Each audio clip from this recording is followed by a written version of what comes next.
Hey everyone, Emma here, also known as 8vinyllow, bringing all of you another video. Today's video is going to be another one of my music chat videos.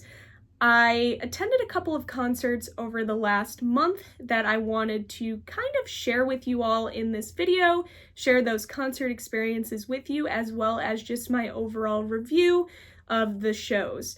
So 2 concerts that I attended, the first one being Alejandro Escovedo, which I'm going to talk about here first, and then the second is an artist named Pokey LaFarge. So stay tuned for Pokey, but we are going to jump right into Alejandro Escovedo. Now, this is an artist I talked about briefly in my previous video. I picked up an album of his that I kind of showcased in my vinyl finds for April/May, and I said that I was going to talk more about him and my concert experience that I alluded to in that video in this video. So if you were waiting for that, this is the time.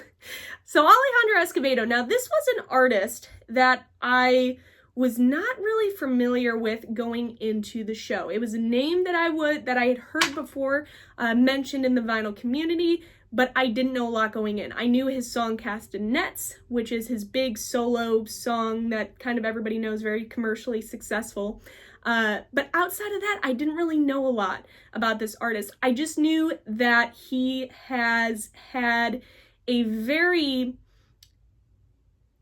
strong musical career. He started, his roots kind of go back to the 70s punk scene with bands like The Nuns, and then later Rank and File and True Believers, and then eventually he had a fairly successful solo run. And he was actually supporting a new album of his that I will talk about here in a second. But again, going into the show, I didn't really know a lot. I knew the song Castanets, and I had sampled a couple of songs before going in.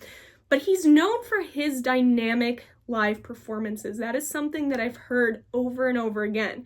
And so seeing that he was playing a show in Illinois, I decided to go and check him out. And I'm so happy that I did, because I went in not knowing a lot about this artist, having done research before the show, and I left as a huge fan of his.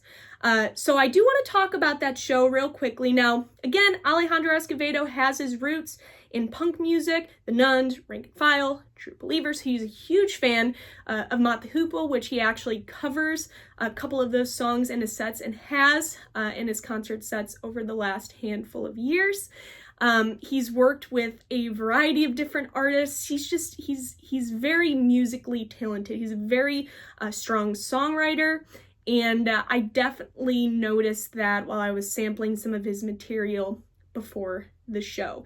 He kind of has this blend of folk and country and roots, and then of course incorporates that punk element. And I have to say, now I've been to a lot of shows.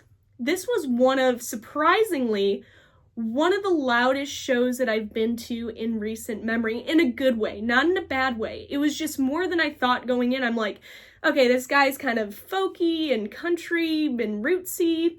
And I go in, and it was, but you can tell that this guy's a punk rocker, okay? So I just thought it was awesome, and I was blown away by the entire experience. So I ended up going solo to this show. Ended up going by myself, and when I got there, I got a drink, and I started to just talk to a couple of people in the crowd, and they just kept saying, oh, have you seen Alejandro before? I'm like, gosh, he's amazing. And I said no, and they just said, you're in for a treat, which is something that I've heard over and over again, okay? He's very strong with his live performances. So that kind of, I was hyped up a little bit from that. His opening act was somebody called James Mastro, and I didn't know this at the time, but afterwards, after doing some research, I had learned that James Mastro is also a strong musician in his own right. He has performed and recorded with a handful of different notable acts, but he was also part of a band from the 80s, kind of a power pop band out of New Jersey called The Bongos. I didn't know that. I found that out after the fact, which is cool, and I'll share a conversation I had with James here in a little bit. But he opened up the show. He was supporting a new solo album of his, and I thought it was great. He did a nice job. Then time for Alejandro. the band comes out, and playing guitar for Alejandro is James Mastro. So he's also part of Alejandro's band. I didn't know that, and part of his current touring band. So I thought that was the coolest thing. I actually ended up getting the set list. You guys know I love these kind of concert pickups and memorabilia. This is better to me than picking up a shirt or anything like that. But nobody wanted the set list after the show, so I asked one of the guys, the stage hands, if I could have one, and they gave it to me. So you can see the set list here. I'll let you kind of look at that. It kicked off with a song called John Conquest, which is also the opening song off of Alejandro's newest album, which is, and I'll just show that here because this might help with some of my explanation. So this is his newest release from 2024 called Echo Dancing. And the cool thing about this album is that it is basically Alejandro re-recording, reinventing, and revitalizing his songs from the Nuns, from the True Believers, and his solo material. So it basically spans his entire career, and he is reinventing these songs, which is just absolutely phenomenal. So the first song is a song called John Conquest, and I don't know if you are familiar with that song, but if you are not, it kicks ass. What an opener. Right away, I'm like, okay, it's gonna be that type of show. It was so freaking good. And then it kind of went through. He had some popular songs on here, Sacramento and Poke, Bury Me, Everybody Loves Me. There was a song called Teenage Luggage, and I don't know the keyboardist's name, but he was just like on fire. I was digging that song, again called Teenage Luggage, off of an album I believe called The Crossing, from a handful of years ago. But that song, out of all of the songs from the set list, stood out to me the most. I kind of, every time I think about that show, I think about that song. They sounded amazing live. And I listened to the studio release of that song, and it's a great song, but it just didn't have that live punch. So I definitely see why everybody talks about Alejandro in like the live setting and live performance setting, because it's just incredible. Then very beautiful rendition of a song called Sensitive Boys, Deer Head on the Wall, Sally Was a Cop. Now, halfway through the set, and I came to find out after that it's something that has been a staple in his live set for a while, but I did not know this going in. Halfway through the set, Alejandro and his band, with a violin and acoustic guitars and tambourines and things like that, they went out into the crowd, in the middle of the crowd, and did a whole acoustic set of like 3 or 4 different songs, which I just thought was the neatest thing. It brought everybody in the venue together. And I'll say, yes, I'll say something good.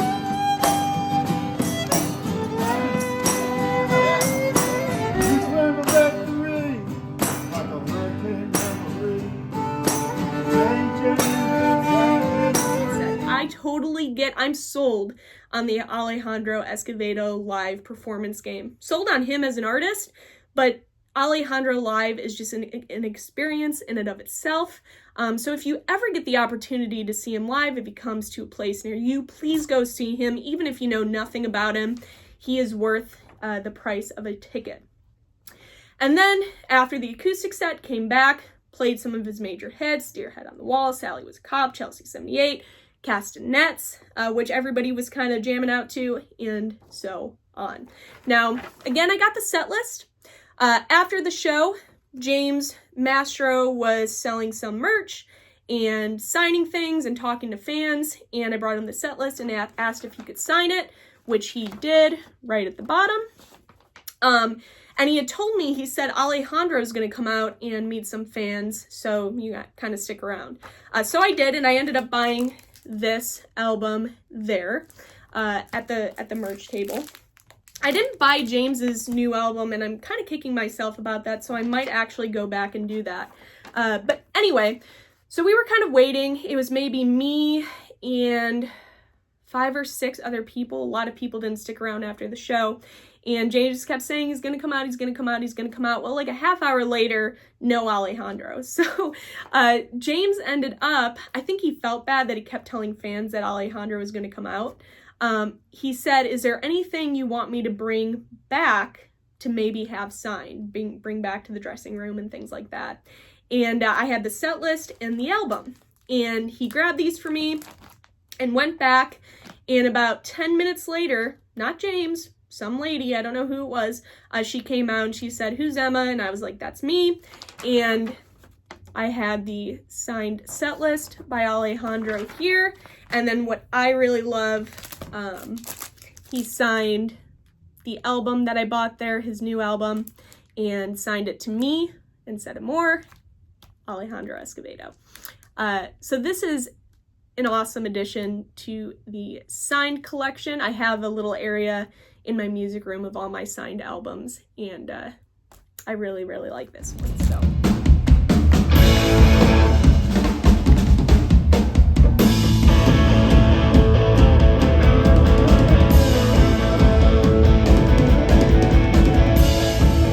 Last concert that I want to talk about in this video is a show that I went to a couple of weeks ago with my buddy Mark. We ended up going to see an individual who he has talked about for the last few years, a name that I've heard in passing through the vinyl community and just kind of like the music sphere. But I really knew of this artist through my buddy Mark, and that is Pokey LaFarge. Now, if you're not familiar with Pokey, he is a singer-songwriter actually from Illinois that is known for his blend of like early jazz, ragtime, country blues. He has a very vintage, retro sound to him, look to him, aesthetic, and that's what people really enjoy about him, and that's what I thought was really neat and unique about Pokey as well. Now, I knew nothing, again, really, about Pokey going into this show, but I saw that he was playing in Illinois, and I told my buddy Mark about it, and I said, hey, you know, your guy's coming here, do you want to go see him? And he said yes. So we ended up getting tickets, going to see Pokey LaFarge. Before the show, I like to kind of sample, especially if I don't know a lot about the artists I'm seeing, I like to sample some of their material. And I did go back to earlier albums, which was like very vintage, ragtimey type sound, retro sound to it. And I enjoyed it. Wasn't that I didn't enjoy it. I enjoyed it. I just couldn't see myself like owning his records in my collection. And then I listened to his newest release. Now this came out this month, May, a couple of weeks ago, Rhumba Country, and this one got me hooked. It is the perfect summer album in my opinion. It does have those elements of your vintage retro sound to it, but it's also just kind of, it does incorporate that modern element, and again, it's just perfect for summer. So the hit song off of here is called So Long Chicago, which I love. One You, One Me, great for Night is excellent. Run, Run, Run, Mark, if you're watching, is hilarious. No, Run, Run, Run's a great song. They just do something live that is fun. Sister Andre's a beautiful song, and then of course side B, So Long Chicago, It's Not Over, Home, Home, Home, Made to Be Loved. I love that song. You Make My Garden Grow. This is again just an excellent album for summer. So I highly recommend checking out, if anything, this album by Pokey LaFarge, Rhumba Country. This is my favorite from what I have heard from his material, and this is his newest release, so go ahead and support some new albums. I also ended up getting a set list from that show as well. Stagehand handed this over to me, which I thought was very neat. So he did play a lot of his, he did play a handful of songs from his older albums, but he played almost all of his new album, just kind of scattered throughout the set, which was great. He opened up with So Long Chicago, which I'm kind of bummed about. It makes sense, but that's like my favorite song of his. So after he was done and he opened with that, I'm like, okay, I'm done. No, but it was a great show. They did a great job. I think his wife is also part of the band, and she kind of sings and dances, and it just has a really cool vibe and aesthetic to it. I'm into it. I had a blast. I danced all night. It was one of those shows where you're just kind of on your feet. Everybody else is kind of having a good time, smiling, dancing, which would be a concert anyway. But this show was definitely just one of those shows where everybody was having a great time and just kind of dancing with each other, and it was awesome. Huge fan of Pokey now. I did get a guitar pick, which I thought was kind of cool. He does have a custom guitar pick, and it has a palm tree on there, so kind of playing into this new album, kind of summery type vibe to it. That's all for this video, everybody. Let me know down below if you've ever heard of these artists and just kind of what your thoughts are on them, on these albums, if you have them or have listened to them. I always love kind of interacting and having those conversations with you guys in the comments. So definitely let me know. And again, if you are on the hunt of new releases from this year, I highly recommend both of these albums, whether it be Pokey or Alejandro. You can't go wrong with these two. Highly recommend. It has the EVL, 8vinyllow stamp of approval. I don't know what I'm saying there. Anyway, that's it for this video, everybody. I hope that all of you are doing well, and I will see you guys for my next video. Bye, guys.